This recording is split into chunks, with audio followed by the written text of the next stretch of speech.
welcome to Work Organisation, Labour and Globalisation. I'm Ursula Huws, I'm the editor of the journal, and today it's my great pleasure to introduce to you our new special issue on digitalisation and self-perpetuation. And I'm very pleased to have with me to discuss this special issue one of the guest editors, Professor Sabine Pfeiffer. Sabine is Professor of Sociology at the University of Erlangen-Nuremberg in Germany.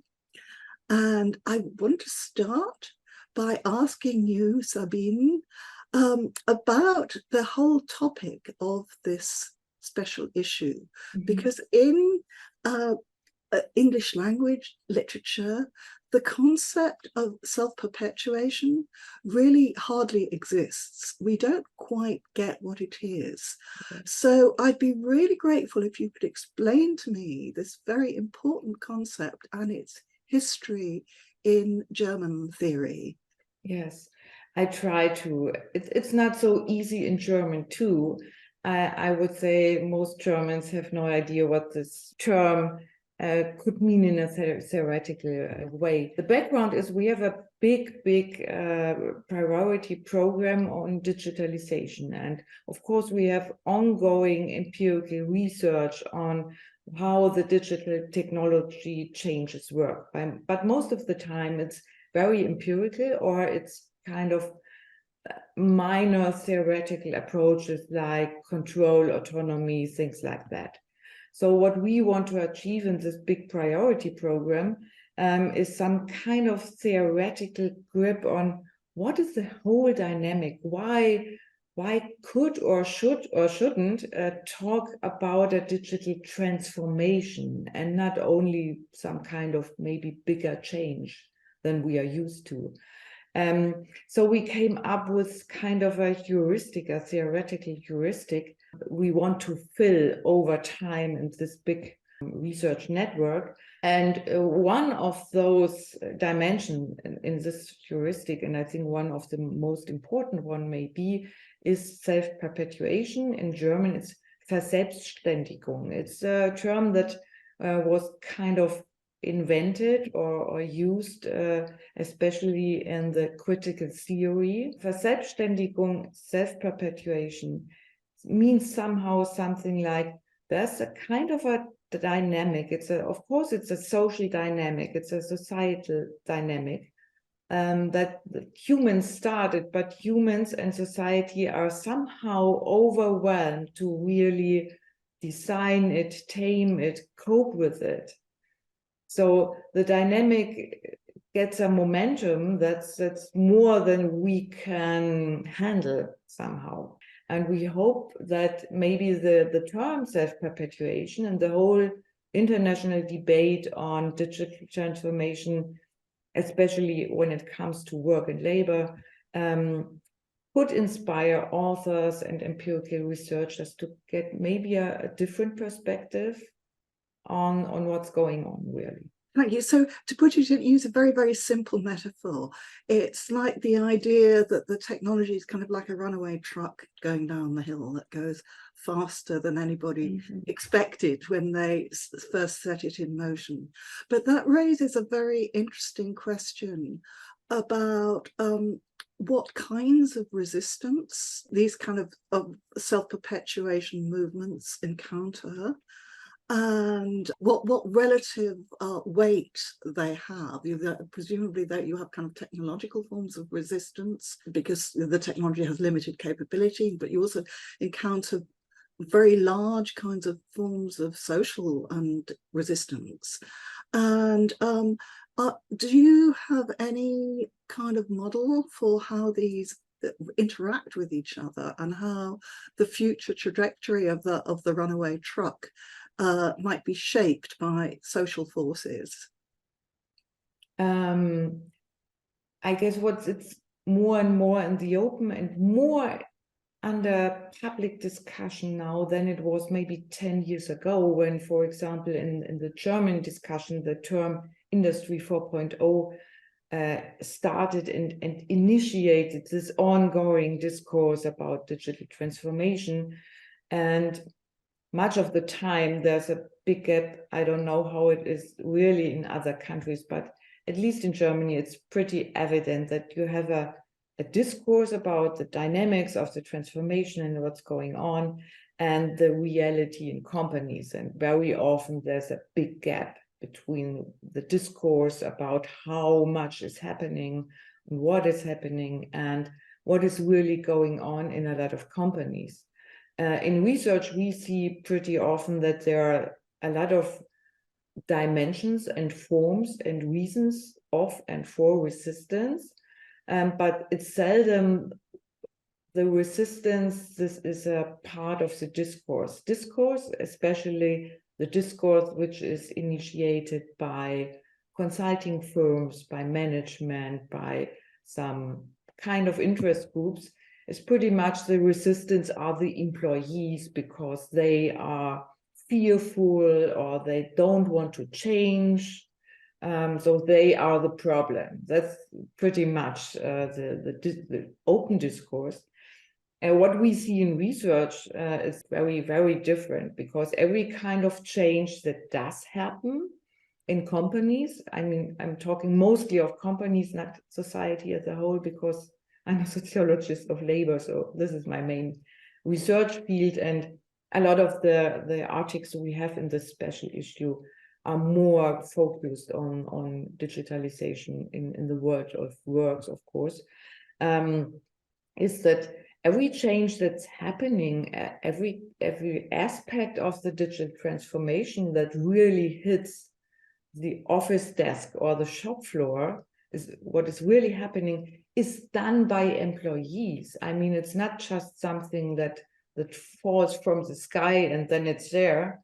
It has to be made in the company. It has to be, the new technology has to be adapted to the work process, has to be adapted to old digital technology. Which is also there in companies. It's not just the new things come and the old ones go away. They have to be combined and adapted towards each other.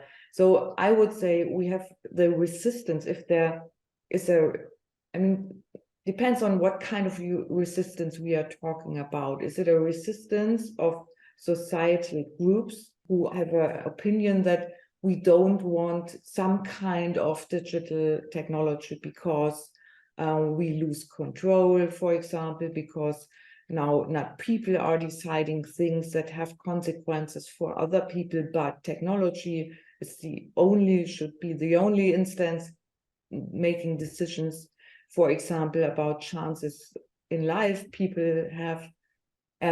It's these kind of resistance dynamics, which should be normal in a democratic society, we don't see so much, I would say. All the discussion about ethics in AI triggers that a little bit, but I would say the whole discussion about bias and the ethical side of AI is just one slide of where we should look and be maybe cautious what is really happening and in what interests and whose interests is what happening. So I would say this kind of democratic resistance is pretty small at the moment, maybe. So there are some kind of resistance in substance. The material world has kind of also in its sense, German word, Eigensinn, in a logic in itself. It's not so easy brought into an abstract digital world. So there's still, and people who are inventing and companies who are inventing business model in the digital world always, I would say, underestimate the Eigenlogik, the immanent logic of the material world. This is some kind of maybe immanent resistance that is still there. And another resistance lies in the technology itself, as you said before.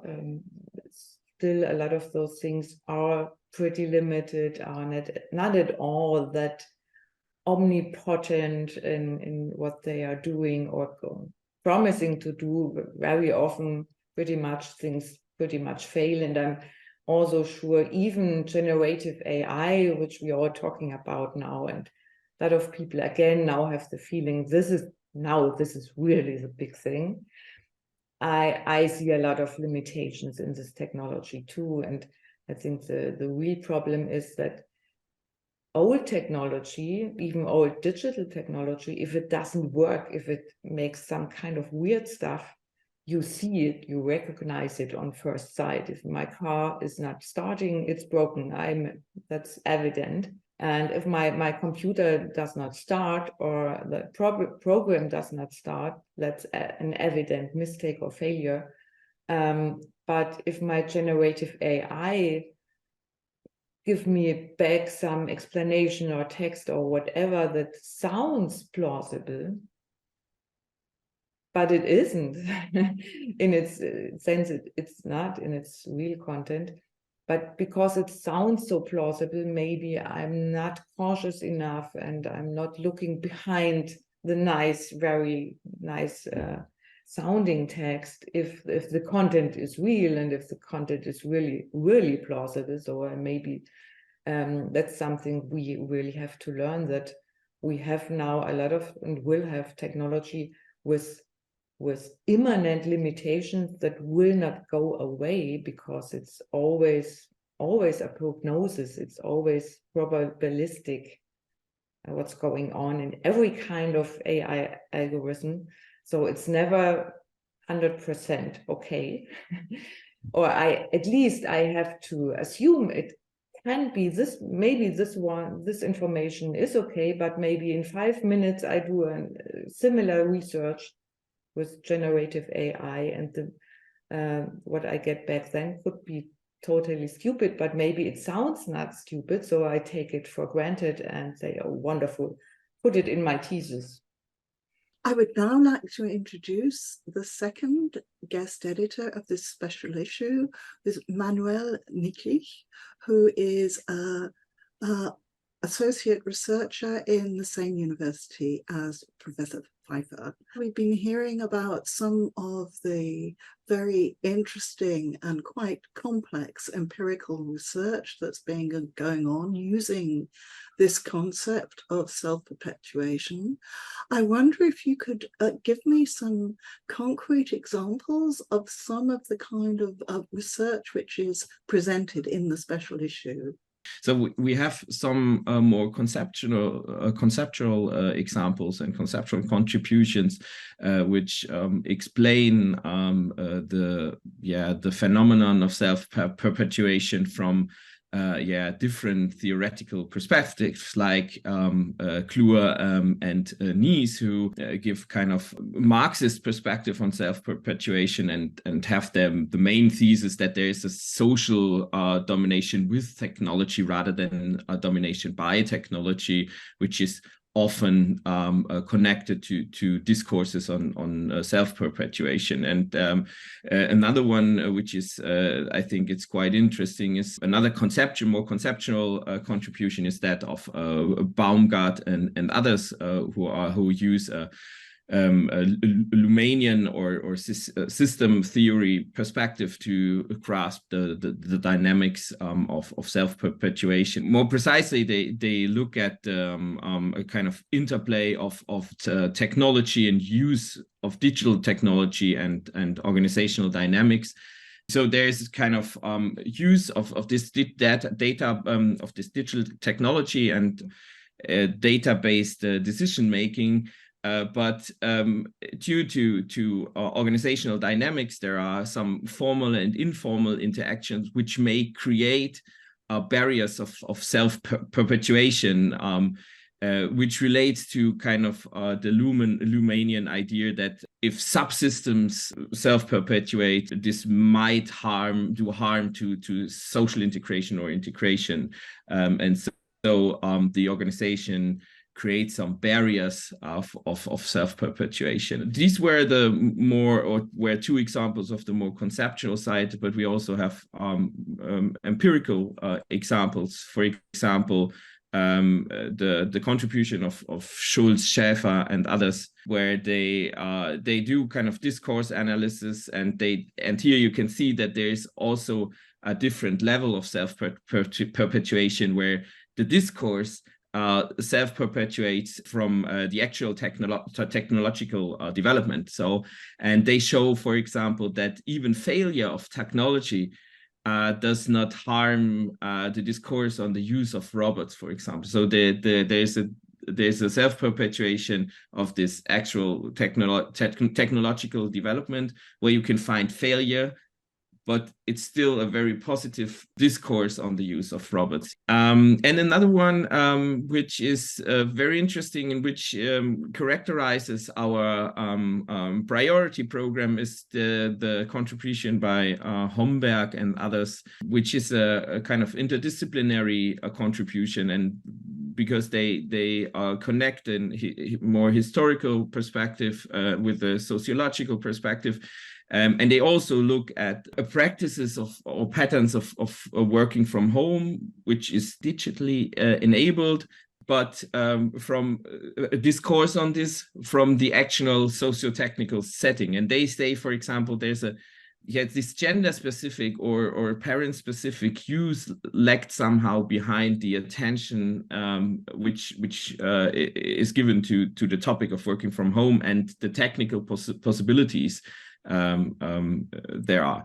So these were 4 examples, 2 more conceptual and 2 more empirical, which I think are very interesting to explain and to show how different one can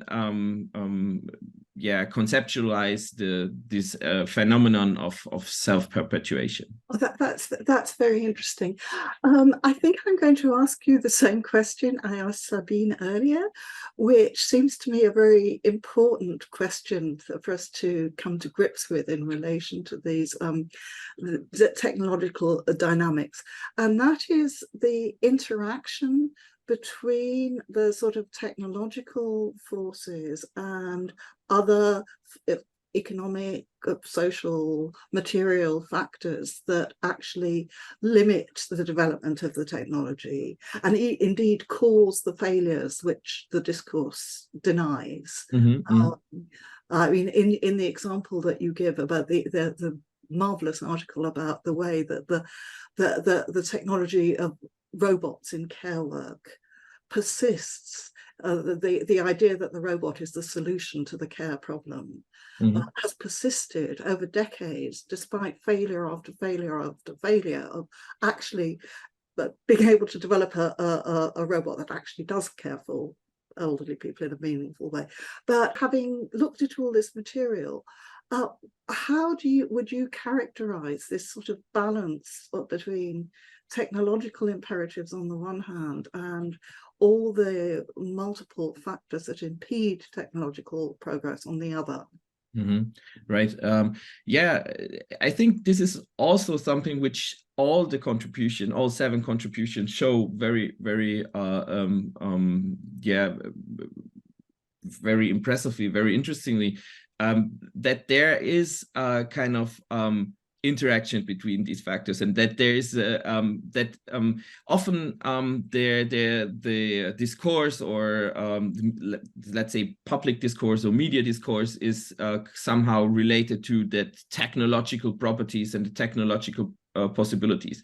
And of course there is this tendency inherent to most of the technological aspects, but we can see, like, for example, I took the paper of Kluwer and Nies. There you can show that there's a close interaction. It's not about the technological properties, but the use of this technology within the firm, and that this interaction or interplay of the technological properties and social relations given within the firm leads to that output of social domination with technology. And also in the contribution of Huchler and Heinlein, they show, for example, that there are some restrictions of the social context, but also the algorithm characteristics. And within this interplay, they can shape, or they shape social processes in a certain way. And also in the case on the airports, where you have this self-reliant digital systems, right? There you can see that there's a kind of so for a certain part, workers lose control over certain parts of the working process, but it's not the perception of that process. It's not equal over the workers. So the perception of control and autonomy is connected to the expectations of the management to the workers. Connected to this expectation, there might be kind of a perception of that the use of this self-reliant digital systems is more control oriented and have kind of negative aspects. But there are also positive aspects connected to that. So that, for example, they see it really as a kind of easing of their work, because it helps to detect some errors. And also in this case, you see that there's a close interrelation of these technological properties and possibilities connected to technological tools, but always have kind of interactive relation to how workers perceive the situation. And there you can see that close interrelation and interaction of the social relation within the organizational context and the technological properties, right? Now, I'm going to ask, at the moment, the media are absolutely awash with all these kind of alarmist statements, including from parts of within the AI industry itself, about the sort of cataclysmic potential impacts of algorithmic management in particular, and AI more generally. How optimistic are you that means will be found for workers' organizations, particularly because we're talking about labor here, to develop democratic means to sort of regain some control over the ways that these technologies are introduced? Manuel first. It's quite a tough question, because it's related to the future, but I'm quite optimistic. It's not getting easy, for example, for unions to organize based given these circumstances we just described. But I think there are a lot of possibilities, and there is a lot of potential. For example, in Germany, the unions somehow gain a kind of momentum, and using this momentum to organize people also, or even within this context, may lead to kind of a more optimistic perspective on the development in future. But I also see some kind of danger, which should be aware in this context, because given this, you mentioned the discourse, this alarmistic discourse on AI and use and the threat of being replaced by the machine, for example. I think there's also kind of danger of regression. You see some tendencies among the employees that they kind of wish back to the better times. So there's the kind of development of they see the technology as a kind of foe, as a kind of danger, and wanted to go back to the better times. Also, looking back to authorities that used to govern these better times. And if you only have this kind of alarmistic discourse on being replaced by the machine, there's the possibility of regression.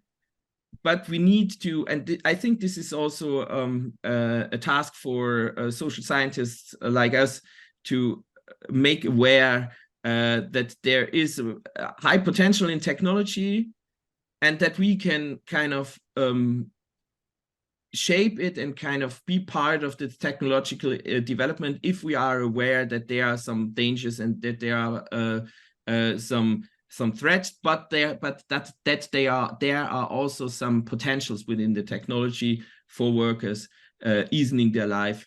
Yeah. Thank you. Sabine, how do you answer that question? Yes, on one hand, you see, at least if it comes to AI use within companies, that at least in Germany, where you have strong and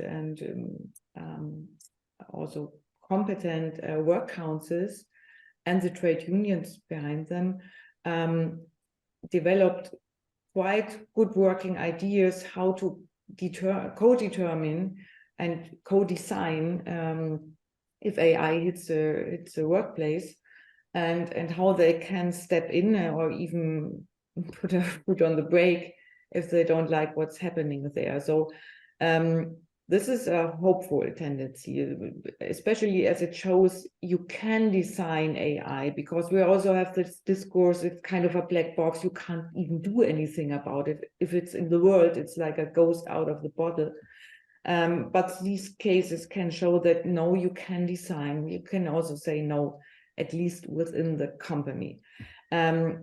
Although even in Germany, we have a lot of companies where there is no work council. They are just, it's not happening. Or we have sectors where we don't have strong trade unions who can cope with those developments. So this can't be the only hope, but at least it shows we can design things. It's not out of our hands. On the other hand, I'm not so much on the regression side as Manuel. As a danger, of course, the danger is every time, but I don't think it's that big, because we made a big representative survey in Germany about how employees think or wish AI at their workplace. And one really, I think, impressive figure was that 74% that we want more co-determination when it comes to AI at the workplace. Although we have a lot of other tendencies of employees, it seems like they are less and less interested in trade unions and so on. There are always some tendency that it's co-determination is not seen as important as it has been before by a lot of employees. But in this part of, in this topic, they are pretty clear. 74%, I think, is a big figure.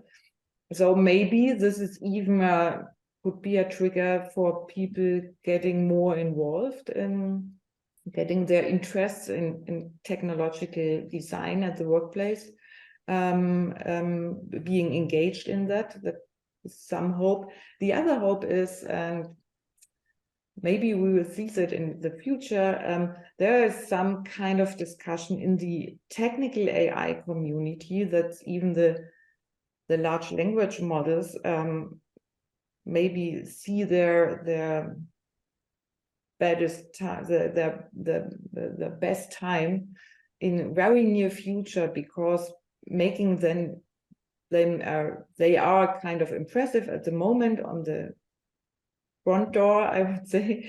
Making them really better needs an exponential higher effort, as has been done developing them up to the state of the art we have now. And humanity will not be able to produce enough data in the very near future that can be fed into the systems to make them even better. I just wanted to ask one final question, and maybe just like some bullet points, really. In terms of future research in this very dynamic and fast-changing area, what would you see as the key research questions to be addressed? Yeah, I think there are still some open questions in this context, because we see these dynamics of, like I said, the social relations and the technological properties. However, there's still this. I think there's still this chicken egg problem, and we always say interplay and interconnection, but still there's not so much said in the contributions about the drivers and how influenceable these aspects really are. And what we also see is that this is not unavoidable or linear, this process of self-perpetuation or use of AI, whatever. But I think there's still a lot of things to research on what are really key aspects or key factors that influence this linearity or this process of self-perpetuation. Yeah, I think maybe, and this is kind of a problem of the funding structure, of course, for what kind of research is funded. This is a big influence, of course, what is done on the empirical side of things.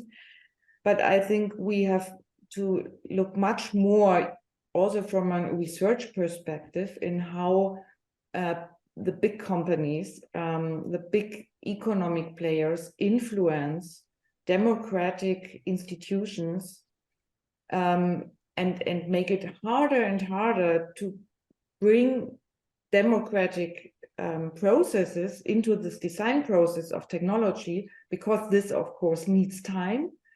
And the public discourse always claims we do not have time, because if we lose the track, if we are too slow, Europe will go down and China and the US will make the race to AI and so on. So it's always this also kind of one aspect of self-perpetuation, the claim that we can't wait, we can't make a short break and make a democratic discourse about what we want and how we want it and what consequences that could have and how we could cope with the consequences for the whole society.